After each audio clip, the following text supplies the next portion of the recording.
Steve, must be frustrating yet again, giving the opposition a 2-goal lead.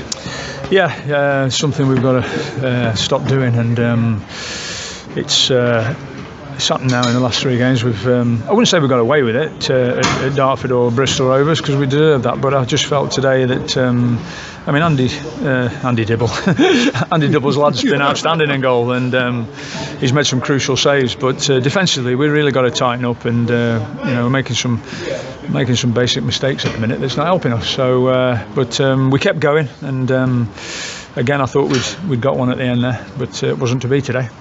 And of course, on the positives, the substitutions at half-time did help you. Hobson got you into it. Could easily have been 2-2 a couple of minutes after the goal that he did score. In fact, the first goal that he did score just flashed inches wide. Yes, we just felt that we needed to change things around and change the makeup of the formation at half-time, and it wasn't that we weren't happy, it was just one of those things where we'd give Nuneaton a 2-goal start, disappointed with a free kick, and it was just a question of just trying to change things around to get ourselves back in it, and we nearly did that. Kingsley James missing today because of suspension. Did you miss his presence in midfield, in the heart of midfield? Yeah, because he gives us that drive in there, and the way he's been playing, you're going to miss somebody like him. We've missed Ben Hennigan as well, but this is, when these lads are out, I want other lads to come in and stake a claim, and Ben's been missing for a couple of games, and he's been doing brilliant for us, and obviously Kingsley, we know how well Kingsley's been doing for us, so he's a miss as well, but they can't help you when they're suspended or injured, so it's up to the lads in the squad to go in there and take that baton over. I just felt today that we've created enough chances, and we always will create chances, and had plenty of shots, but we've got to tighten up at the back.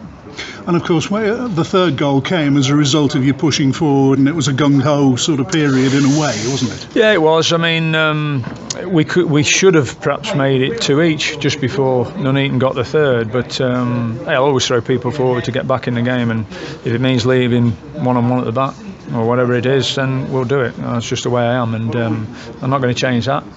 I say we nearly got something out of it today. I think overall maybe perhaps deserved to get something out of it, because I think Nuneaton have come on the back of a 5-0 beating, and they'd have obviously had a ear bashing from Liam, so we knew that they would come out the traps pretty quickly. But it doesn't matter who you play in this division, you've got to be at it, and I'm not going to blame the goalkeeper or the back four. You defend as a team, and we've got to do a lot better.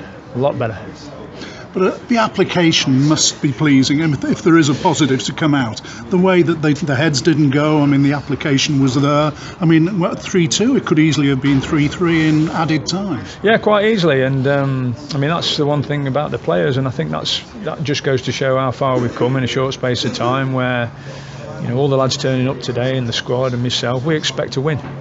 And that's a good thing to have in your dressing room, but sometimes it doesn't always go for you like that, but we're improving, which is pleasing me, and although we've lost today, there's some great signs in the squad, but today just I felt Nuneaton had a few breaks go their way today for them. The decisions went their way. Well, yeah, that's one of them things. Yeah, that's one of them things you've got to put up with. But and sometimes you just don't get that rub of the green. And although we didn't get the rub of the green today, we've still got to make sure that defensively we've got to be a lot tighter.